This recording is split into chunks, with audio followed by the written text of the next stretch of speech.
नमस्कार, मैं तालिब चौधरी आप सभी का स्वागत करता हूं न्यूज़ टाइम भारत में। और आज हम उपस्थित हैं जेवर के टोल टैक्स पर, जहां किसानों ने अपनी यूनियन के साथ धरना प्रदर्शन किया हुआ है। आइए बात करते हैं किसानों से, किस प्रकार की इनकी मांगे हैं और क्या ये चाहते हैं। मैं चौधरी शौकत अली चेची, भारतीय किसान यूनियन बलराज प्रदेश अध्यक्ष उत्तर प्रदेश। किसानों पर रोड से टोल टैक्स नहीं वसूला जाए, ये हमारी मुख्य मांगे हैं। और जो गौतम बुद्ध नगर के अंदर ज़मीन एक्वायर हुई है किसानों की, उनको रोजगार 50% दिया जाए, ये हमारी मुख्य मांग है। जैसे कि अभी अधिकारियों से आपकी बात हुई है, उससे लेकर आप क्या कहेंगे? अधिकारी झूठे खोखले आश्वासन दे रहे हैं, क्योंकि उनकी हाई कमान से जो उन्होंने सूचना दी जा रही है वो उस हिसाब से बोल रहे हैं। वो कोई ठोस आश्वासन नहीं दे रहे, लेकिन भारतीय किसान यूनियन बलराज संगठन अपनी जायज़ मांगों को लेकर के रहेगा। ये धरना प्रदर्शन कब तक रहेगा?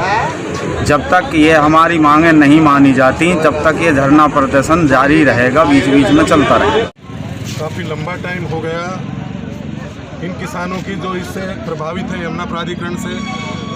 उनकी ज़मीनें चली गईं, उनका रोज़गार चला गया, और जो मजदूर लोग थे उनका रोज़गार उन किसानों के साथ था, उनका रोज़गार चला गया। वो ज़मीन उन्होंने जबरन प्राधिकरण ने अपने नाम कर ली, और अभी जो किसानों के बच्चे हैं वो रोड पे आ गए हैं। क्या करें, रोज़गार रहा नहीं, थोड़ा थोड़ा पैसा दिया, वो खर्च हो चुका। अब वो किसानों के बच्चे क्या करें?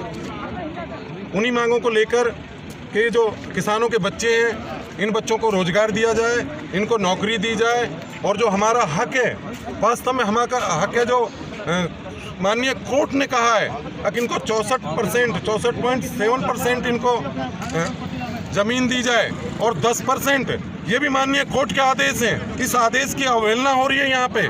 इस आदेश को बिल्कुल ये नकार रहे हैं और ये टरकाते रहते हैं किसानों को। यही हमारी मुख्य मांगे हैं। हम जब तक यहाँ बैठे रहेंगे, जब तक कोई भी सक्षम अधिकारी हमसे आके हमें पूर्ण विश्वास ना दिलाए कि आपकी मांग मान ली जाएंगी, तब तक हम यहाँ से नहीं उठेंगे। उसमें किसानों को बहुत बड़ा घाटा हुआ है।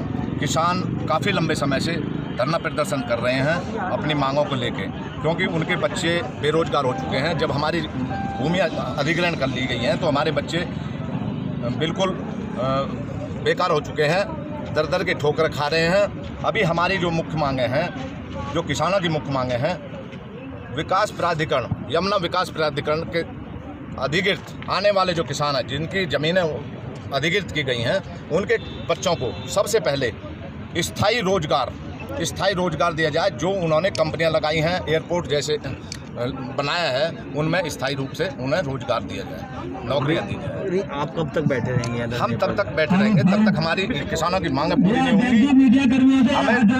हम यहाँ अपने खाना पीना अपना सब कुछ लेकर यहाँ आए हुए हैं, और पूरी मजबूती से हमारा संगठन यहाँ बैठा हुआ है। दूसरी मांग हमारी ये है कि यमुना एक्सप्रेसवे जो आगरा तक किसानों के लिए यमुना एक्सप्रेसवे के किनारे सर्विस रोड की सुविधा नहीं है।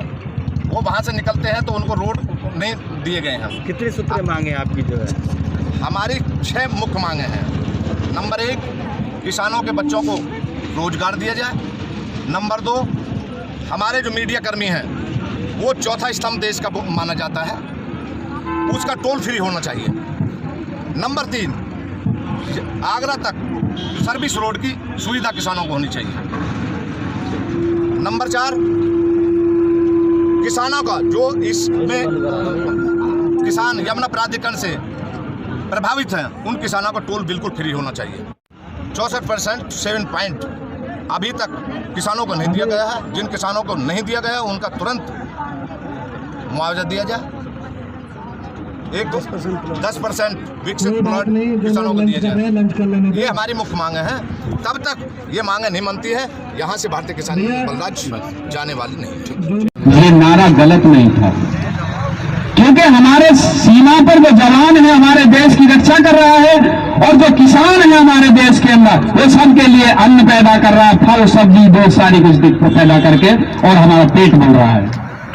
और उसी को वो बेचारा देखता रहता, जो एसी में बैठे हुए लोग हैं वो वहां से एमएसपी तैयार कर देते हैं, उसका रेट तैयार कर देते हैं। जबकि एक माचिस भी अगर मार्केट के अंदर आती है तो उस पर प्रिंट लग करके आता है और किसान खून पसीने की कमाई से अपने रेट का दाम नहीं लगा सकता, वो व्यापारी की तरफ देता है, व्यापारी ऐसे उछालता है उसको माल को कि इसमें तो कुटका है, इसमें तो पटका है, इसमें तो दाग लगा हुआ है, इसमें तो दम नहीं है।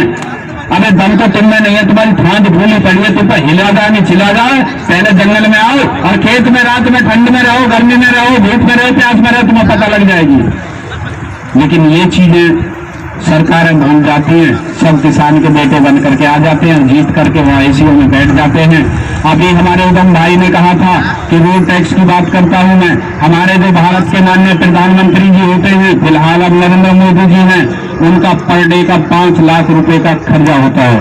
24 घंटे में 5 लाख रुपए खर्च होते हैं, जबकि वो जनता के टैक्स का पैसा होता है। उनके लिए सारी सुविधा होती है, लेकिन किसान के लिए कोई सुविधा नहीं होती। आखिर क्यों?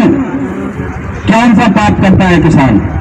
अगर हमारे देश में किसान संपन्न है तो देश आजाद है, देश खुशहाली में है, देश संपन्नता की तरफ आगे बढ़ेगा।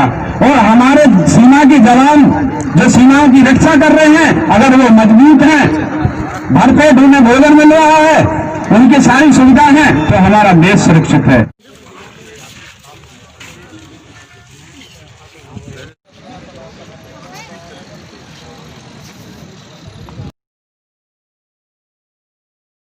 ऐसी ही बड़ी खबरों को देखने के लिए जुड़े रहिए हमारे साथ न्यूज़ टाइम भारत।